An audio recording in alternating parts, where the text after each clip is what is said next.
Food bloggers, hi, how are you today? Thank you so much for tuning in to the Eat Blog Talk podcast. This is the place for food bloggers to get information and inspiration to accelerate your blog's growth and ultimately help you to achieve your freedom, whether that's financial, personal, or professional. I'm Megan Porta, and I've been a food blogger for over 12 years. I understand how isolating food blogging can be at times. I'm on a mission to motivate, inspire, and most importantly, let each and every food blogger, including you, know that you are heard and supported.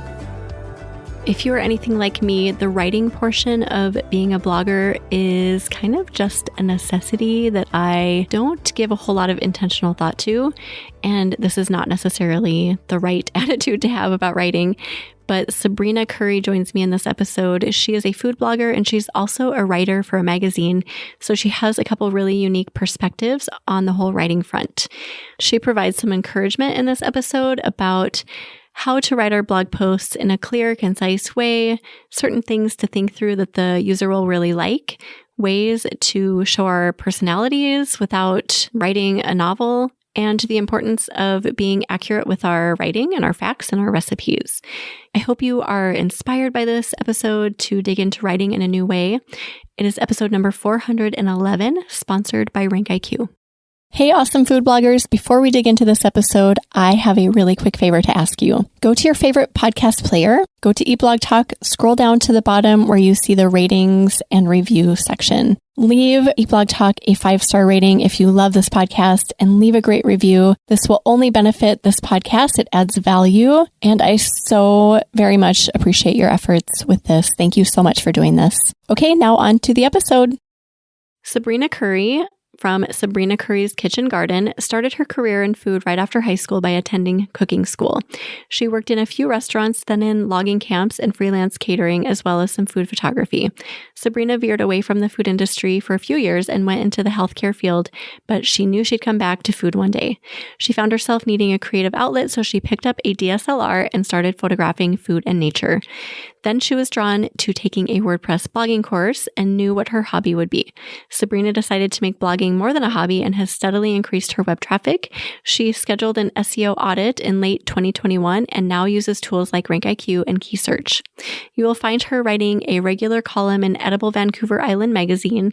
She's done lots of work for Soto Foods, Katie's Hot Dilled Beans, and other freelance photography work. Her days are spent working half-time in a hospital and half-time blogging and writing while enjoying being a wife and mom. Hey, Sabrina, how are you today? Thank you for joining me. I'm good. Super excited to be here. Thanks, Megan. Yes. Okay, before we get into the topic and what you've learned from being a writer for a magazine and working with an editor, we want to know if you have a fun fact to share with us. I do. My fun fact is that from age 12 till 24, I deckhanded on a fish boat, usually my dad's, almost every summer. Oh, and then, my gosh. Yeah, and the summer before I went to cooking school, I decided I was going to try cooking and eating every kind of seafood that we caught at least once. Oh, that's so cool. Okay, what do you have a favorite of all the things you tried? The favorites are probably things that mostly people are familiar with eating. Any of the weird things probably aren't popular because they're weird and not that great, or really small and really bony.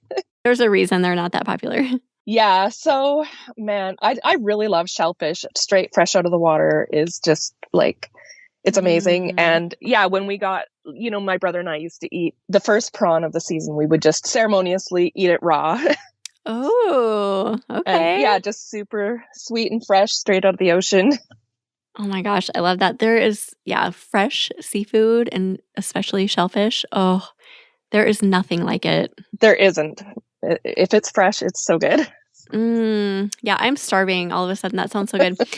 Well, I love learning that about you. That's so interesting. Definitely not one we've gotten before.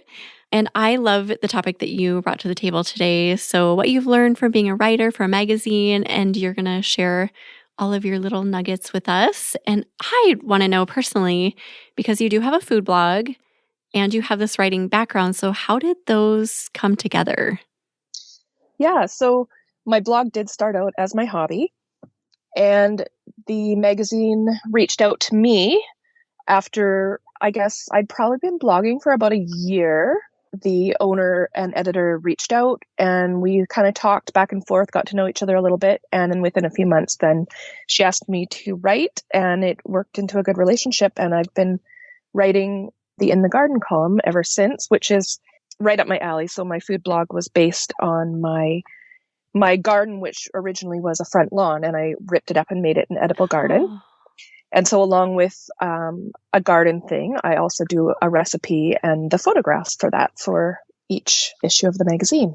Oh, that's so cool. So does your column reflect what you write on your blog, or do you write about completely different things? They do have overlap. I am more garden focused in the magazine. It's the Edible Vancouver Island magazine.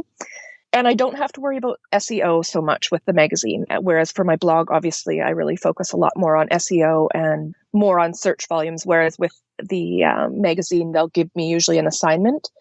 Sometimes they'll ask me to brainstorm and I'll come up with a few and then they'll pick what they like out of what I've come up with. But yeah, they definitely are closely related, both kind of healthy fruits, veggies, local recipes and gardening things. Nice. And then are you on Vancouver Island? Is that what you just said?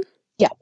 Do you know Olina? Are you guys friends? I don't know. Which blog? From iFood Real. I don't know her. She is a food blogger on Vancouver Island as well. So, okay.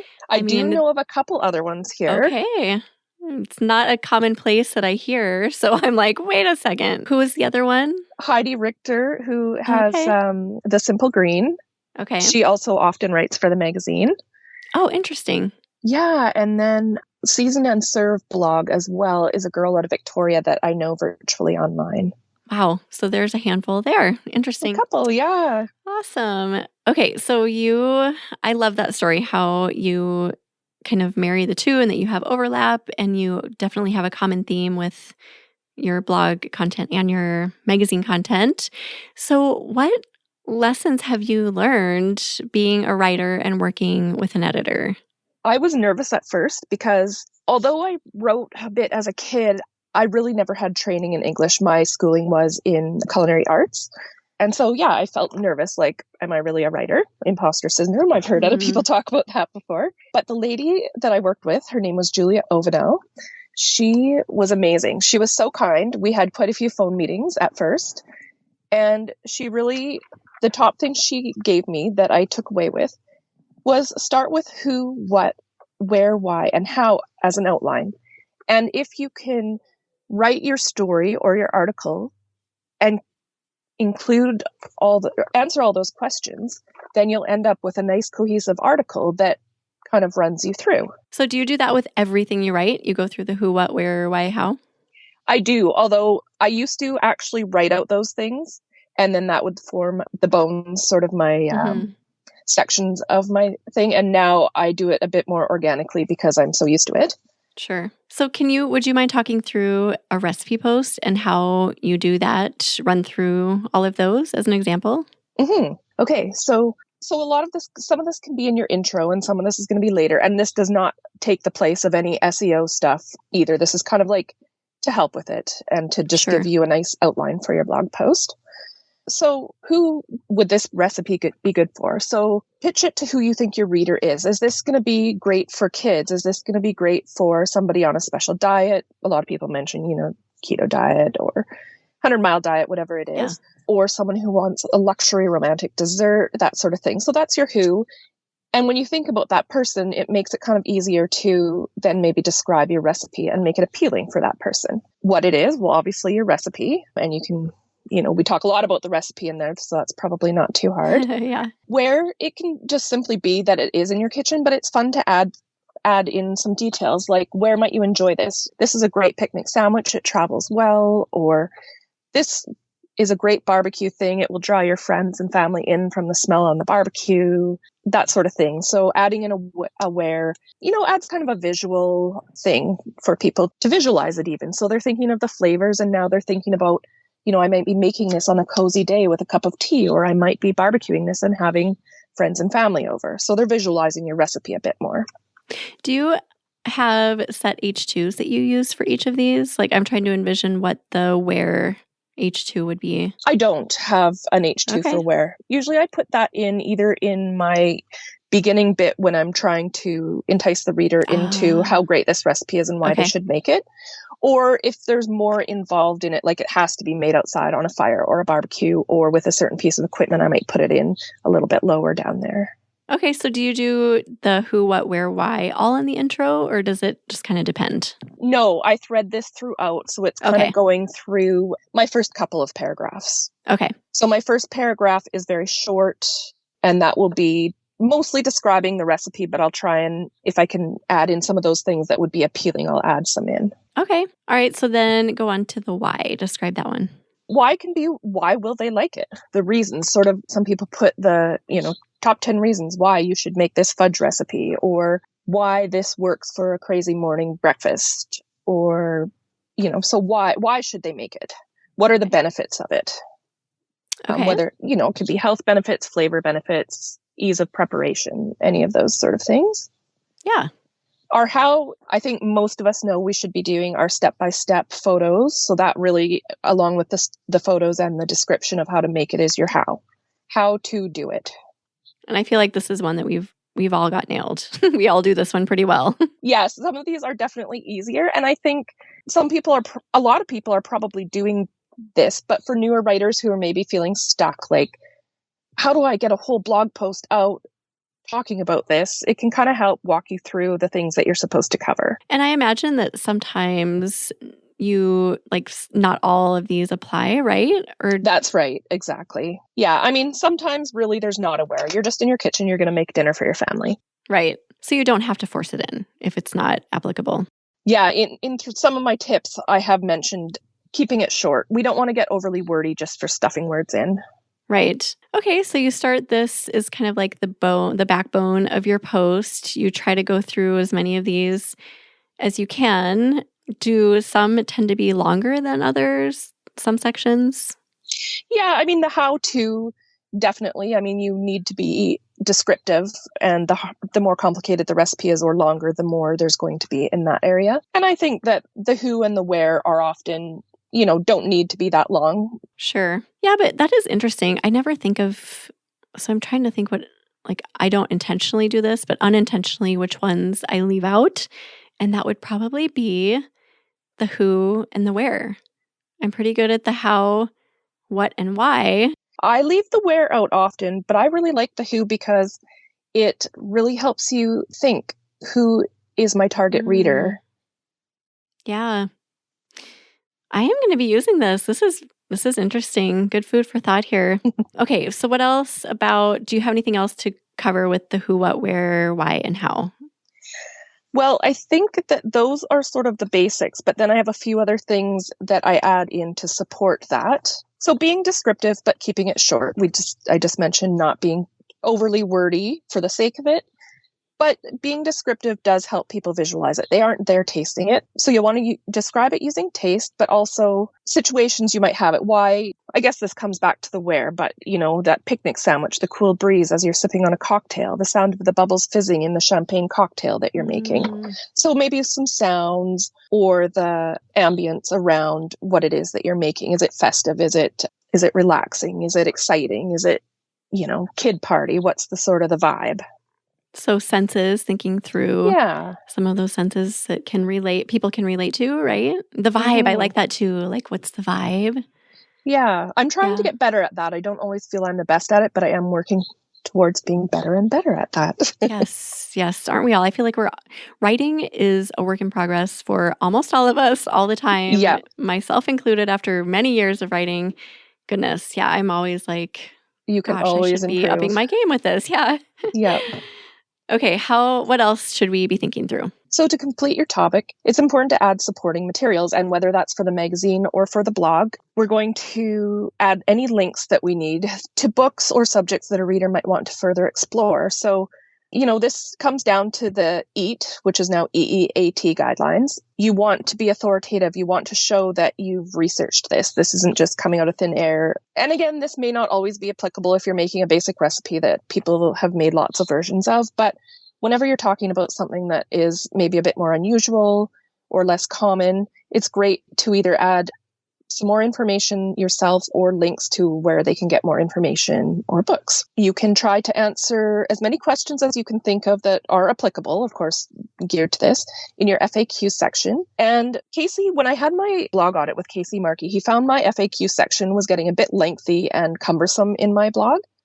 So he recommended that I use the Turn Yoast SEO FAQ block to Accordion plugin. So if anyone's in the boat where I like doing the FAQ section often, like some of them I don't find a lot, but when I do, sometimes it's like, oh, there's a lot of questions and I know the answers to these. Yeah, that just shortens it up, makes it tidy. People can see the question, and if they want the answer, they just click on it, but it keeps your blog post nice and tidy. Nice and neat. Yeah, the accordion feature is amazing. I love blogs that use it. I don't, but it looks neat. Yeah. So I trust a lot in what Casey Markee has told me. So I was happy to do that when he suggested it. Yeah, that's great. And then how many questions do you typically answer in your FAQ? Does it vary depending on the topic? It does. If I'm going to do an FAQ section, I like to have at least or about 3 questions. I feel like if I only have 2, well, I may as well put that in a paragraph. But, I think I've gone as much as 8 or 10, and that's probably why he suggested I have that accordion. Yeah. Because, 8 or 10 is getting a bit long, but there is the odd post where it warrants those questions, about something unusual. Hello there, food bloggers. I had so much fun listing out my favorite features of RankIQ in a previous episode, so I'm going to continue that thread. Here are some additional things I am loving about my favorite keyword research tool, RankIQ. 1, when sorting through the large database of keywords, there is a little orange plus sign next to each phrase. When you click that plus sign, that keyword gets added to your own personal keyword library for easy access later. 2, you don't have to find a keyword in the tool in order to run it through the optimizer. I didn't know this for a while, and I loved it when I figured it out. A report can be run on any keyword, even if it's not in the library, and the optimizer in RankIQ is the best optimizer ever. No questions, hands down, seriously the best. 3, there is new functionality in the tool which makes finding the best keywords so easy. You can filter by multiple keywords, competition score, time to rank score, visits per year, and you can also exclude certain keywords and sort by the type of keyword. Number 4, all of your optimized reports are saved on your home screen, and you are able to archive reports that you are done with. Go to rankiq.com to create your own list of favorite parts of the tool. Now back to the episode. What else for supporting materials? So that would include like step-by-step photos, the FAQs, what else? Yeah, and any books or blog links or website links. Yeah. And then do you have a limit? I'm just curious about this for the number of times you link out of a post. I don't. And that was a question I recently asked in Food Bloggers Central. Yeah. Is there a limit? Is there an ideal amount? I don't know. I try and just keep them really relevant. I try to use them only when they are relevant so that they're helpful. Yeah. I know I've heard different things. I'm not really sure what the quote right answer is or if there is one even. But I've just heard you don't want too many. You definitely want one. I mean, those are the types of questions I feel like evolve over the years. So in the magazine, we get a little sidebar and we can put, all our little, extra little bits there. So I think that, I would think up to at least 5 should be safe as long as they're really relevant to what you're writing about. Yeah. And then if you are writing a post that has a lot of information in it as opposed to just presenting a recipe, do you do research? Absolutely. I would rarely take on a project that I knew nothing about, although for the magazine I have before because they asked me. Absolutely, I do a lot of research. I really enjoy that part. So for me, I'm actually starting to do more article type posts on my blog because I've realized how much I like them. And that's not for everyone, but fact checking is really important. It's important for the magazine because it's going to be out there and they can't go in and quickly change something once it's gone to print.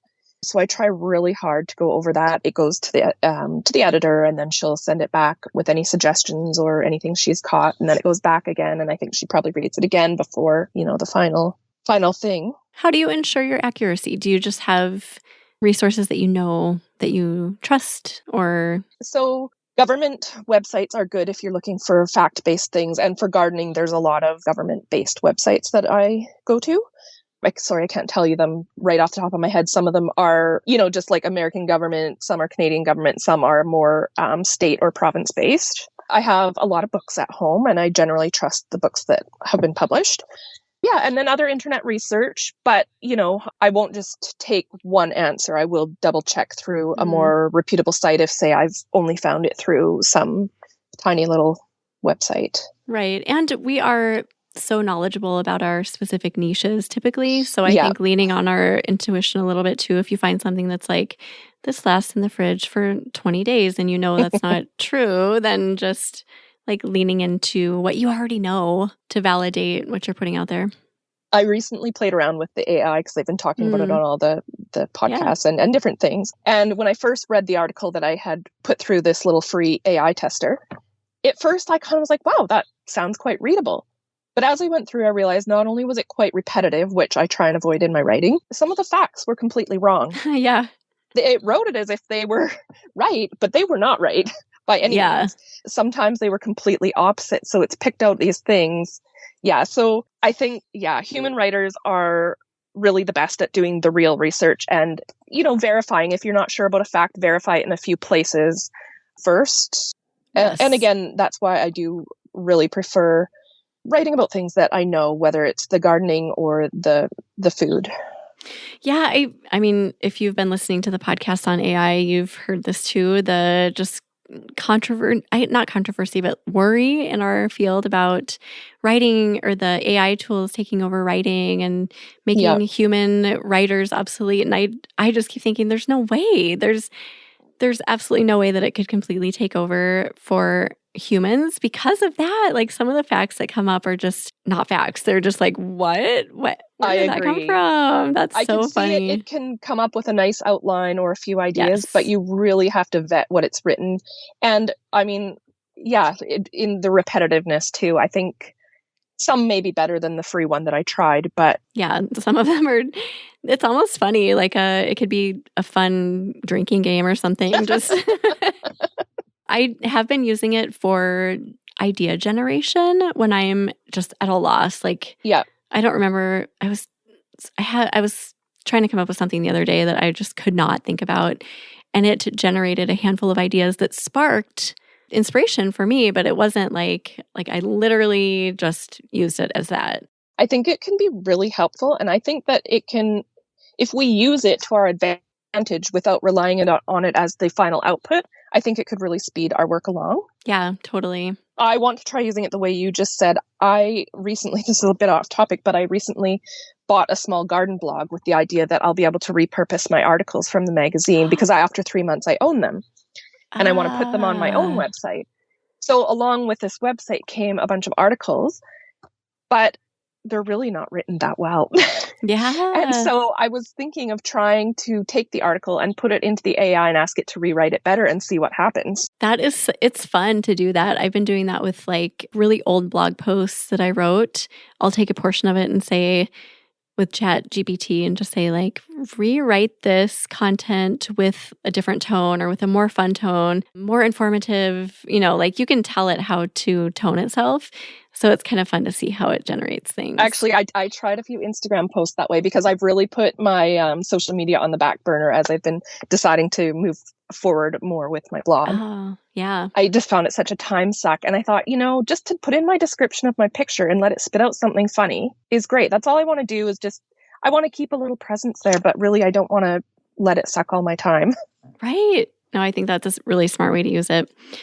Okay, so you do believe in maybe utilizing AI as a source of inspiration, but not as a replacement for the human voice. Definitely not a replacement, and you need to really go through that with a fine-tooth comb and make sure it's factual and helpful information before you use it, because like I said, I do find that it's far from accurate often.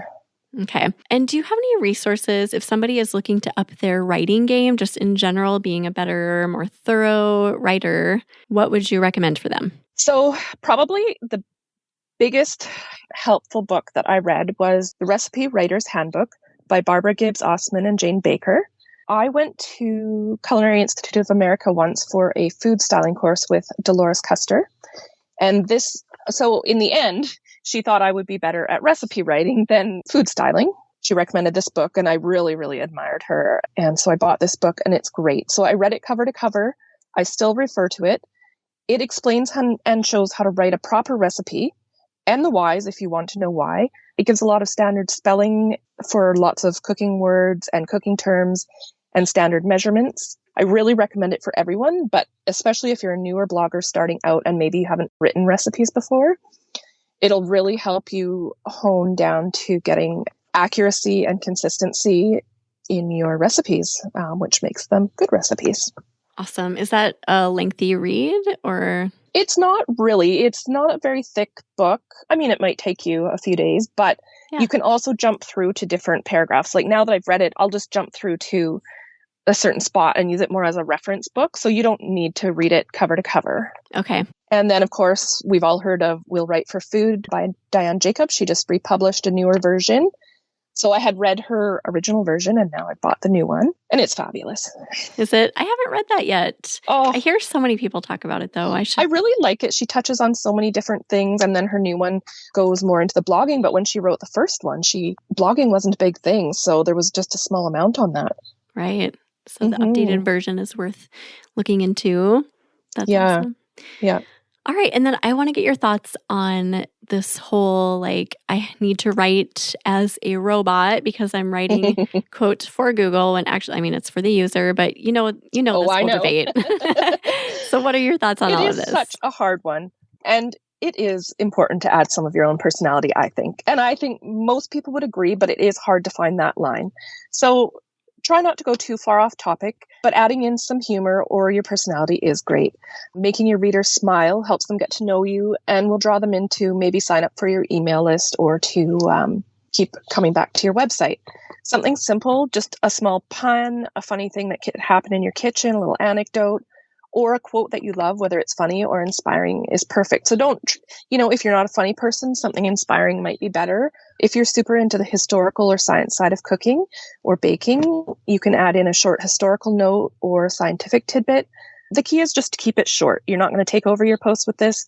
You're just going to add a little bit here and there to show them that you are a person. That's such great advice. We get so into the SEO and the keyword researching that for me, it gets really hard to remember this, that I'm a human. I'm writing as a human, that other people, they understand that I'm human. I'm not a robot. So to sprinkle that into the writing has gotten lost recently. Yeah. So I need that reminder personally. I do too. I need to go back sometimes and remind myself because it is easy. You're really trying to hit those keywords. And even if you're passionate about the recipe, by the time you're finished trying to write it all out, sometimes that can feel a bit lost. Yeah. You have all these check boxes that you have to check off. And at the end of the post, it's like, wait, where is my personality in all of this? So you have to figure out how to squeeze it back in. Yeah. But I think it is important. Yeah, I do too. I mean, as a user myself, as someone who reads blogs, totally. I love it when I can gather bits of information or personality from people as opposed to just straight information. It means so much. Mm-hmm. Yeah, the personal touch goes a long way. Okay, what else? What are we missing? Is there anything else that we need to know just based on stuff that you've learned from being a writer in so many different capacities? I think we've covered it pretty well. I'll just say the style of writing I like to do, but this is probably really common with bloggers, is I really like to write on the computer and I like to be able to cut and paste my sentences into different places to make them work the best they can and make the flow go. Awesome. Okay, this is encouraging. I grabbed a few little tidbits from it that I'm going to carry forward into my own writing. So thank you for all of this information and for sharing everything that you've learned, Sabrina, on this topic. We really appreciate you. Thank you so much. I've appreciated so many of your podcasts and the other guests' information, so I hope that I can help a few other people. Absolutely. This is going to be super helpful. Do you have either a favorite quote or words of inspiration? I'm assuming as a writer you do, to leave us with. I sure do. I picked this one because I'm actually really shy and doing these kind of things is out of my comfort zone. So this is my quote. Life shrinks or expands in proportion to one's courage. And that is by Anna Nin, which was one of my late brother's favorite writers. Aw, so today was a brave, bold move for you. So that is going to carry over into your life in good ways. I hope so. I think so. Absolutely. Amazing. Yes. We'll put together a show notes page for you, Sabrina. And if you want to go look at those, you can go to eatblogtalk.com/Sabrina Currie. Currie is spelled Currie. Tell everyone where they can find you online, social media, all the good places. I'm at Sabrina Currie on Pinterest, but I call my blog West Coast Kitchen Garden. So on Facebook, I'm West Coast Kitchen Garden. And on Instagram, I'm WC Kitchen Garden. Awesome. Go check Sabrina out, everyone. Thanks again so much for being here. And thank you for listening today, food bloggers. I will see you in the next episode. Thank you so much for listening to this episode of Eat Blog Talk. Don't forget to head to forum.eatblogtalk.com to join our free discussion forum and connect with and learn from like-minded peers. I will see you next time.